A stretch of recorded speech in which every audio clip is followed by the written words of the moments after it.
Magandang gabi po sa inyong lahat.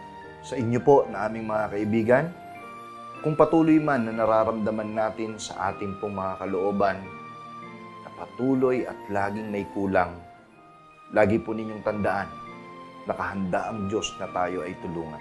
At sana kami po na inyong mga lingkod sa programang ito ay maging kasangkapan ng Panginoon upang mapunan ang mga bagay na ito. Patuloy lamang ninyong subaybayan at tangkilikin ang programang Full Life.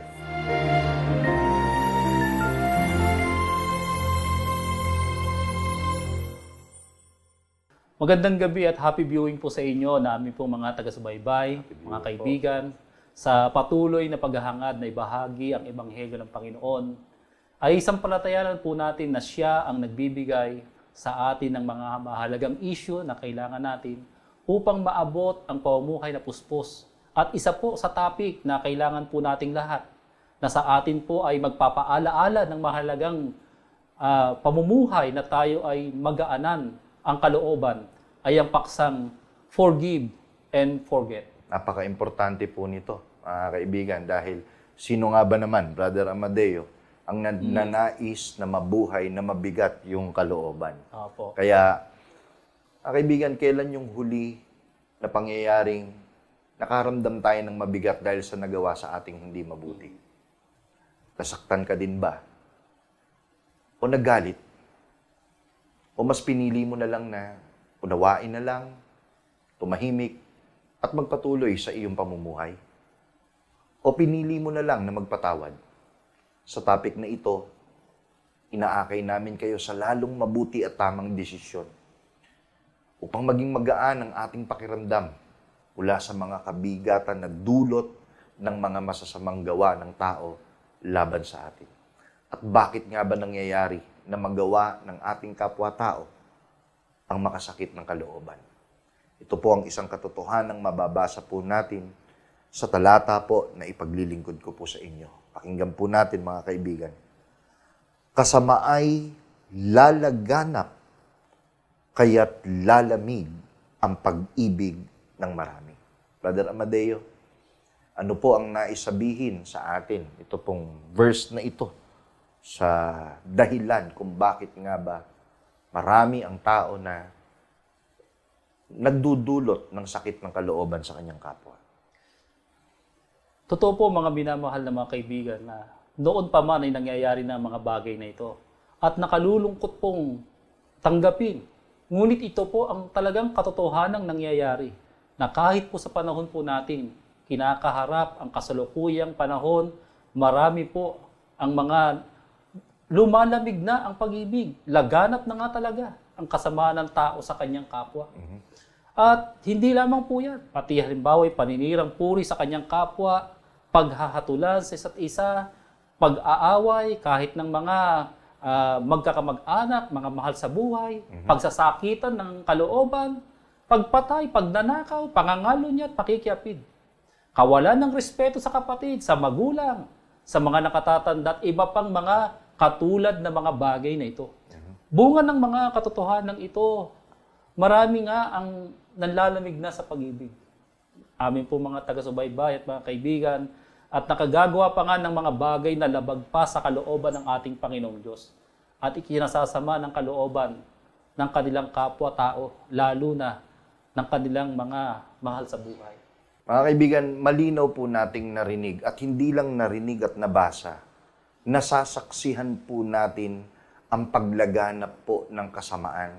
At yun po ang nagiging dahilan upang ang tao ay makagawa ng hindi mabuti sa kanyang kapwa. Napakasakit po kung iisipin kahit sa simpleng bagay lang, bagamat marami pong in-specify ang verse na ating binasa at ipinaliwanag ni Brother Amadeo, pero sa totoo lang, kahit sa simpleng salita, nakapagdudulot po ito ng sakit ng kalooban ng ating kapwa. Dahil sa sakit na nararamdaman, nahihirapan na po ang tao na magpatawad.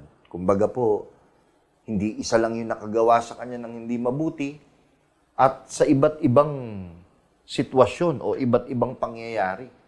Pwedeng meron tayong ine-expect sa gobyerno, di ho ba? Pero hindi natutupad, nasasaktan tayo. Hindi natin magawang makapagpatawad. Nagawa sa atin ang ating katrabaho at minsan ay hindi naiiwasan kahit mahal natin sa buhay. Dahil nga po sa paglaganap ng kasamaan, ang tao mismo hindi na naiisip ang pwedeng idulot na masama sa kanyang kapwa-tao, Brother Amadeo. Kaya po, mga kaibigan, sa ganitong sitwasyon, alam ko po lahat tayo nakaka-relate. Hindi lang tayo, Brother Amadeo. Opo. Marami tayong kakilala, may mga kapwa-tao po tayo na maaaring lumalapit sa atin, mga taong ating pinaglilingkuran. Tayo man po ay naglilingkod sa pamahalaan or kahit saan, sa pribadong sektor. Maraming tao po tayong na-encounter na hindi makapagpatuloy ng magaan sa kanilang pamumuhay. Hindi lang masabi, pero ang isa sa tiyak na dahilan ay bunga ng paglaganap ng kasamaan, may mga taong nakagawa sa kanila ng masakit na pangyayari. Kaya po, isa lang ang solusyon sa ganitong mga bagay. At mga kaibigan, kailangan nating maintindihan. Ito po ay walang iba kundi ang mababasa po natin, Brother Amadeo, patulong na po sa kasunod na verse na ipaglilingkod po sa atin. Dito po sa Mateo Kapitulo 6, ang bersikulo po ay 14, kasama po ang 15. Sapagkat kung pinatatawad ninyo ang mga tao sa kanilang mga kasalanan, patatawarin din naman kayo ng inyong Ama na nasa langit. Ngunit kung hindi ninyo pinatatawad ang mga tao sa kanilang mga kasalanan, hindi rin naman kayo patatawarin ng inyong Ama sa inyong mga kasalanan. Mga kaibigan, kapansin-pansin po yung narinig natin, nakababasa lamang po na verse. Sa bigat ng nararamdaman ng tao dahil nagawan siya ng masama, maaaring ang isipin nating solusyon ay kung gaano man karami yung nakagawa sa akin ng hindi mabuti, abay dapat panagutan nila yon. Pero hindi po yun yung ating nabasa at narinig, mga kaibigan.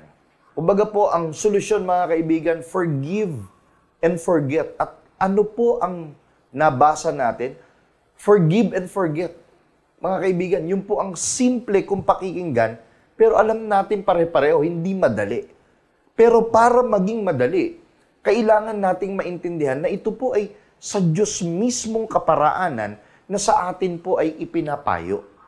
Sapagkat kung pinatatawad ninyo ang mga tao sa kanilang mga kasalanan, yun po ang sabi, patatawarin din naman kayo ng inyong Ama na nasa langit. So, Brother Amadeo, ang solusyon nasa atin din. Opo. Kahit nasasaktan tayo sa ginawa ng ating kapwa sa atin, ang Diyos mismo ang nagsasabi na kailangan pa rin nating magpatawad. At hindi lang para magpatawad, kundi lumimot sa nagawa po sa atin ng ating kapwa. Ano pa po ba yung bagay na napansin natin sa verse, Brother Amadeo?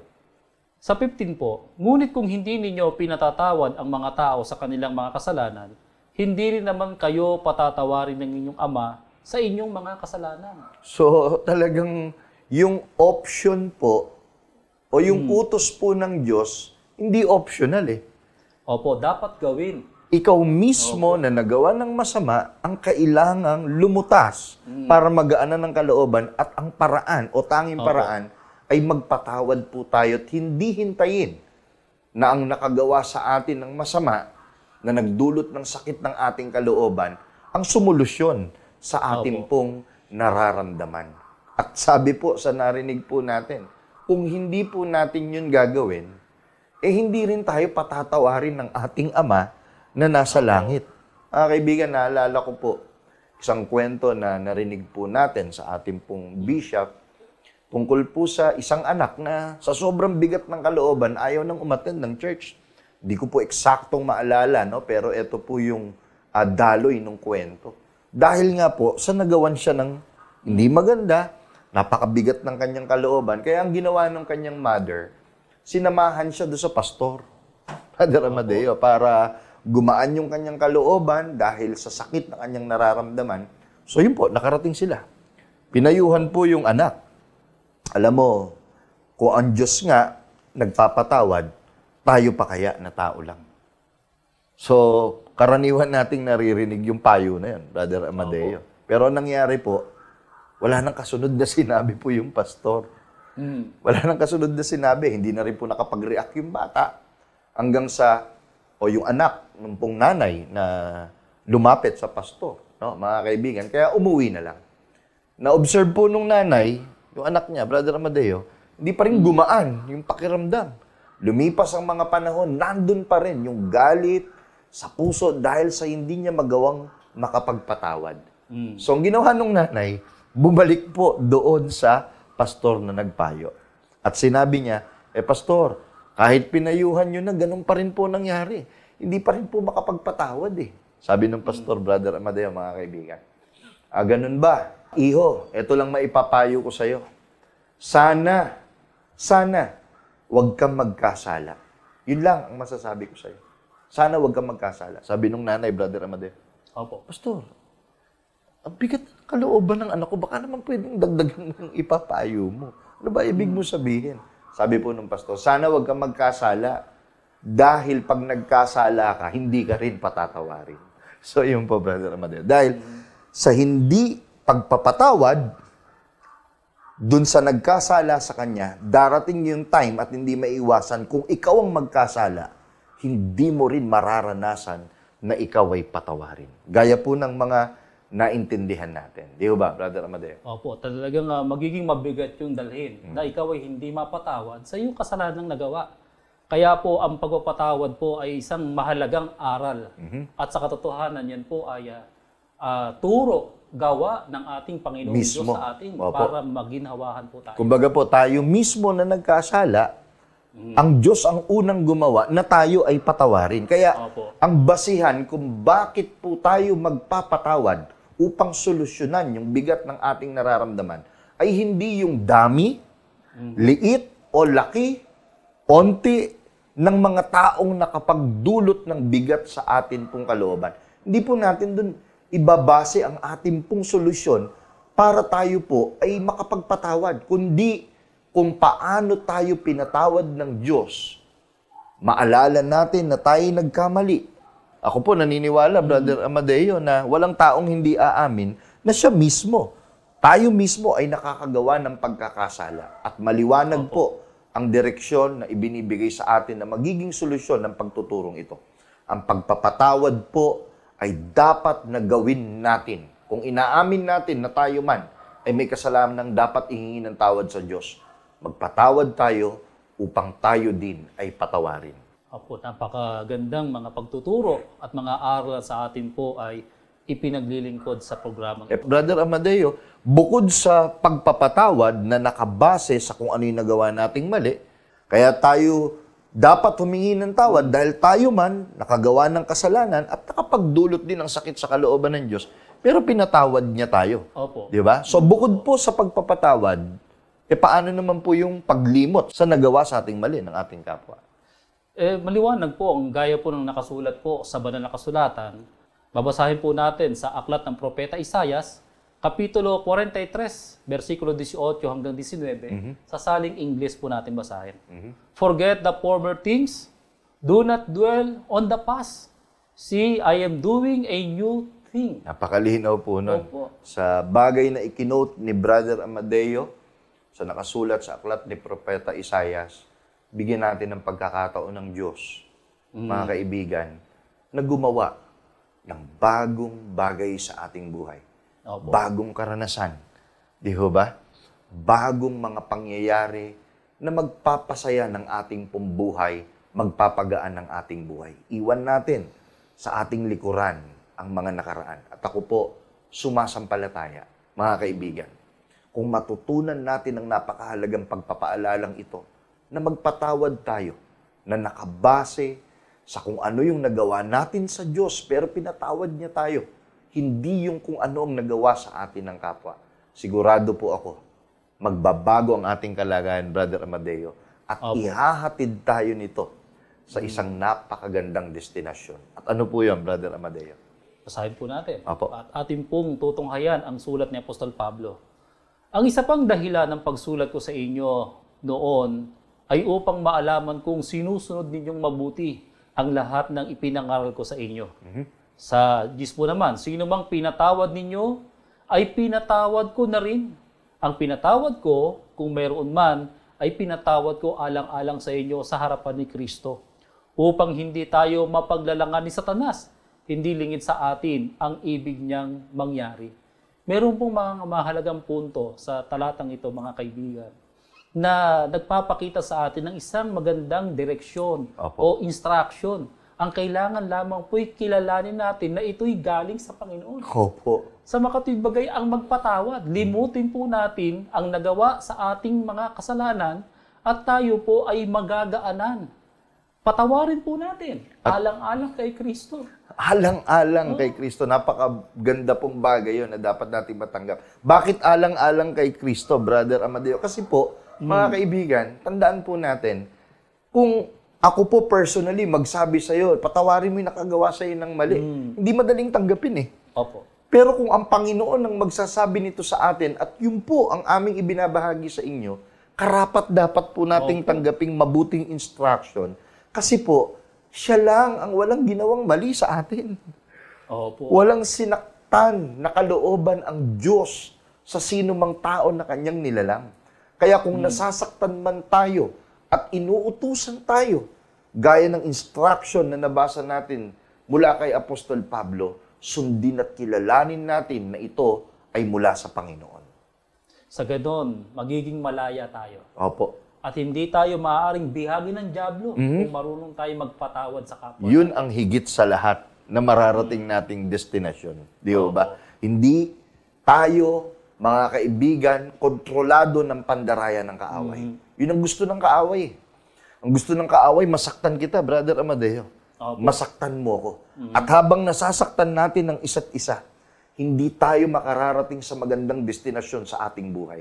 Ang maabot ang full life, ang magkaroon ng puspos na buhay, paano natin gagawin yun? Napakabigat ng ating pong kalooban. Di ba? Kaya po, ang destinasyon, mga kaibigan, lalaya po tayo.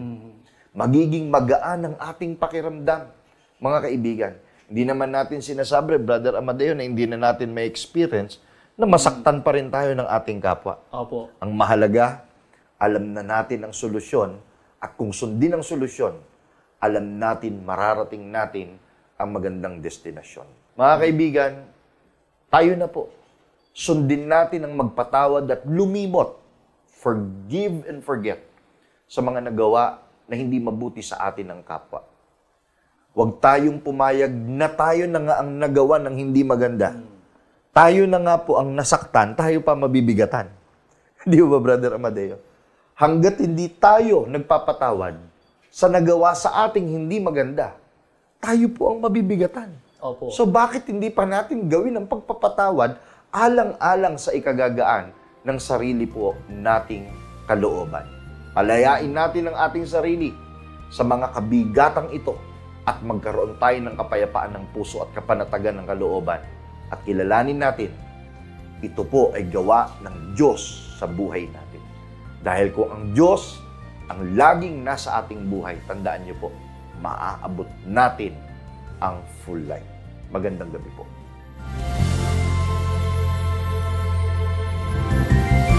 Maraming salamat po sa inyong pagtangkilik sa palatuntunang ito ng Kabanal-Banalang Iglesia ng Diyos kay Kristo Jesus. Kung nais po ninyong mapanood ang iba pa naming programa at upang lubos po ninyong makilala ang Kabanal-Banalang Iglesia ng Diyos kay Kristo Jesus, mag-subscribe sa ating YouTube channel na The Most Holy Church, bisitahin ang aming Facebook page na MHC Media. At bisitahin ang ating official website na www.mostholychurch.com. Maraming salamat po.